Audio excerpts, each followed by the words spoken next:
Doctor बनना चाहूँ तो मेरे लिए ये मसला नहीं है कि मैं डॉक्टर बन जाऊँ। अच्छा। और साइमल्टेनियसली मैं इंजीनियर भी बन सकता हूँ, साइमल्टेनियसली मैं इलेक्ट्रिकल इंजीनियर भी बन सकता हूँ। बबरिक ये किस किस्म की फिलॉसफी है, कैसे पॉसिबल है? अच्छा भाई बबरिक ये बताएं कि काफी अरसे से मतलब आप राज करने के बाद एकदम गायब हो गए, अंधेर राज में चले गए हैं, किधर हैं? मैं आजकल वेलियां खा रहा हूँ बस। नहीं ये तो लोग बोलते ही नहीं है कि मैं वेलियां खा रहा हूँ। नहीं, ऐसा है कि जो लोग मेरे फ़ैन हैं वो इस बात को जानते हैं कि मैं जब भी कोई काम करने लगता हूँ या कुछ बड़ा करने लगता हूँ या कुछ डिफरेंट करने लगता हूँ तो फिर मैं सो जाता हूँ। थोड़ी देर के लिए हाइबरनेट हो जाता हूँ। हाँ वही ना, मैं फिर सो जाता हूँ। हाँ नहीं, हाइबरनेट है क्योंकि मैं रिसर्च कर रहा होता हूँ, स्टडी कर रहा होता हूँ, मेरे पास टाइम नहीं होता। मैं 16-16 घंटे 18-18 घंटे पढ़ता हूँ। क्या आप कोई मंत्र पढ़ते हैं या कोई नहीं, जाप करते हैं, आजकल कोई चिल्ला विल्ला काटते हैं? मतलब इतना कौन पढ़ता है भाई?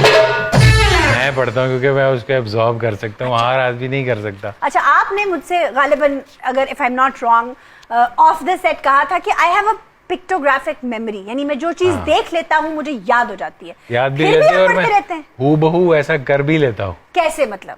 बस ये तो अल्लाह बड़ी ताला खतरनाक बात है, इन्होंने कोई गलत किताब पढ़ ली फिर क्या होगा? फिर वो किताब के बारे में मैं कोई नई किताब लिखूंगा।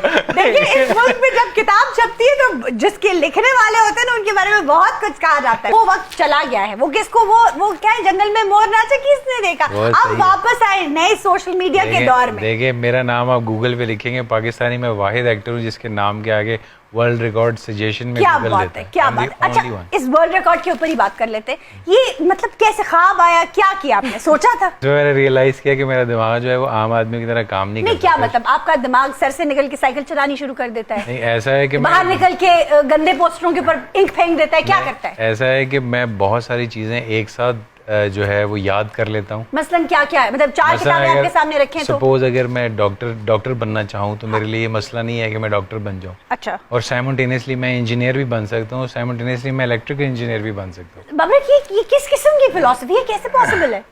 ये ऐसे ही पॉसिबल है। अगर आप देखेंगे मेरी लाइफ को या कुछ जो मेरे यूट्यूब पे जो लोग देखते हैं, हाँ। जो चैनल मैंने बनाया उसमें आप देखेंगे मैं बहुत सारे काम फिल्म के अलावा भी करता हूँ। जैसे लाइक फैब्रिकेशन होगी, वेल्डिंग, लकड़ी का काम, फर्नीचर बनाना, मशीनरी बनाना। मैं पिछले दिनों बिजली की गाड़ी बनाने के पीछे पड़ गया था कि मैंने वो बनानी है।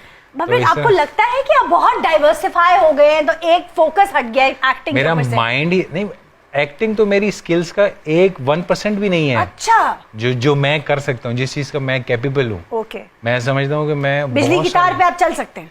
एक्टिंग मैंने सिर्फ और सिर्फ अपने वाले साहब की खुशी के लिए किया।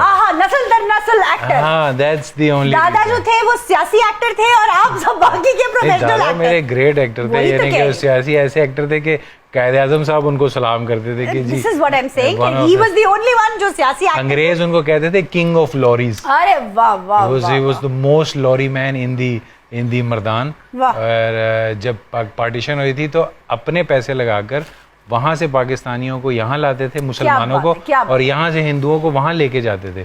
सबसे ज्यादा ट्रक इनके पास थे। देवर लाइक माइग्रेशन में इन्होंने सबसे उस वक्त उन्होंने अपनी जेब से कोई 70,000 रुपए खरीदे थे एट दैट टाइम, जब कायदे आजम की तनख्वाह सिर्फ 2 रुपए थी।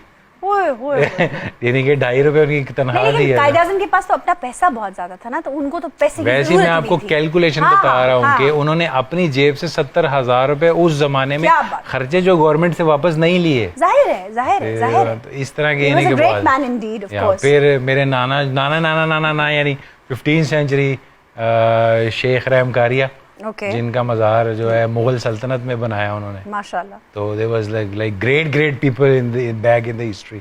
तो शायद वो कहीं से वो जीन जो है वो फॉलो की है। मेरे में कोई बड़ाई नहीं है, मगर समवेयर वो जीन ट्रैवल कर रहा है। खुद आ गई है मेरे अंदर, मैंने कुछ नहीं किया। सही बात है। जब 28 साल में आपको ये पता लगे कि आप आम आदमियों की तरह नहीं सोचते, तो आप सोचे कि मैंने एजुकेशन का अपनी जिंदगी का तकरीबन आधा पीरियड गुजार लिया हुआ था, एजुकेशन कर चुका था, फिर मैंने री एजुकेशन स्टार्ट की। अच्छा। तो अभी तक मुझे 13 साल हो गए। मैं कॉस्मोलॉजी से लेके, यानी कि दुनिया की इब्तिदा से लेके दुनिया के अख्ताम तक जितनी भी चीज़ें बीच में आती हैं वो सब पढ़ता हूँ।